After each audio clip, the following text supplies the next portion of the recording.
Та бүхэндээ баярын мэнд хүргье.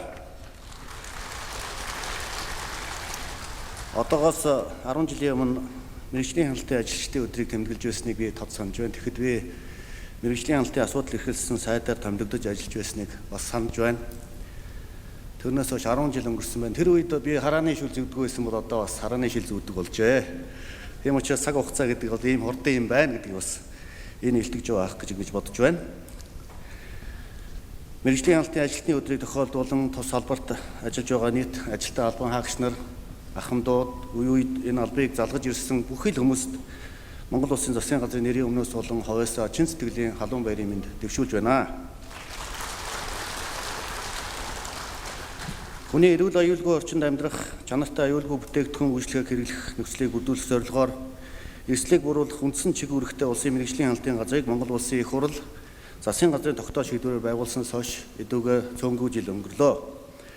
Байгууллагаас хойш хяналт шалгалтын байгууллагын хараад бус байдал, салбарын хяналтын уялдаа сайжирч, төрийн үйлчлэгийг иргэдэд хөнгөн шуурга хөрөх нөхцөл бүрдсэн гэж үзэж байгаа.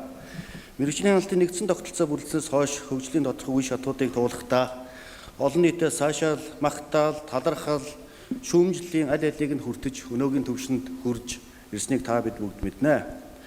Нэгдсэн тогтолцоо зөв алхам байсан гэдгийг цаг хугацаа олон улсын хяналтын байгууллагуудын хөгжлийн чиг хандлага та бидэнд тов тодорхой харуулж байгаа. Өнгөрсөн хугацаанд мэргэжлийн хяналтын байгууллагын бүтэц, зохион байгуулалт, материалын бааз, болсон хүчний хувьд бэхжин хараат бус бие даасан байдлаар ажиллах нөхцөл бүрдэж, хууль тогтоомжийг сайжруулах, сахиулах үндсэн чиг үүргээ амжилттай хэрэгжүүлж ирсэн гэж би дүгнэж байна.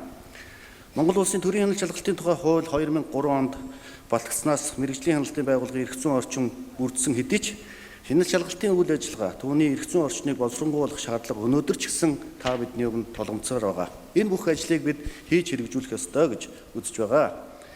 Мэргэжлийн хяналтын байгууллагын хувьд 2015 он олон түмэндээ хэлэх хүүхдэд хийсэн ажилтай бүтээчл болж өнгөрч байна гэж дүгнэж байна.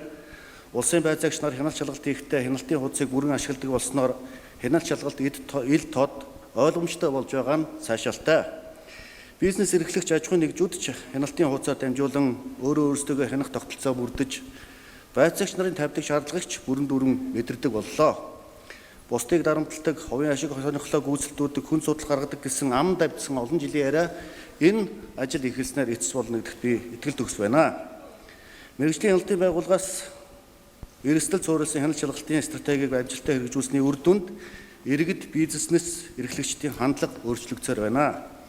Иргэд бизнес эрхлэгчид аль болохоор хяналт шалгалтад хамрагдаж, улсын байцаагчаас өгсөн зөвлөгөөний тусламжтайгаар өөрийн ажил үйлчилгээ, бүтээгдэхүүний чанар, стандартын хангалтыг сайжруулан зах зээл дүрсэлдэхийг эрэмсдэг болсныг та бүхэн дуулахад бас сайхан байна.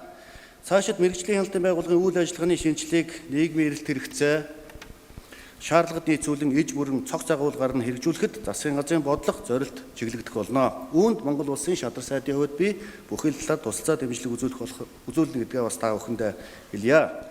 Мэргэжлийн хяналтын салбарын хамт олон та бүхэн төр иргэдийнхээ өмнө хүлээсэн үүргээ нэр төртөө биелүүлж, шинжилгээг эрчимжүүлэх талаар хийсэн ажил хүрсэн үр дүн цаашиж улам баталгаажуулах ёстой. Эх орныхоо эдийн засаг, нийгмийн хөгжил, үндэсний аюул байдлыг хангахад томоохон хувь нэмэр оруулж ажиллаарай гэж та бүхэндээ энэ баярын өдөр захихыг хүсэж байна. Та бүхэндээ ажлын амжилт, сайн сайхан бүхний хүсээрөө хүмүүст хүндлэгдэж, тэнгэрт итгэгдэж яваарай гэж өрөөж байна. Баярлалаа.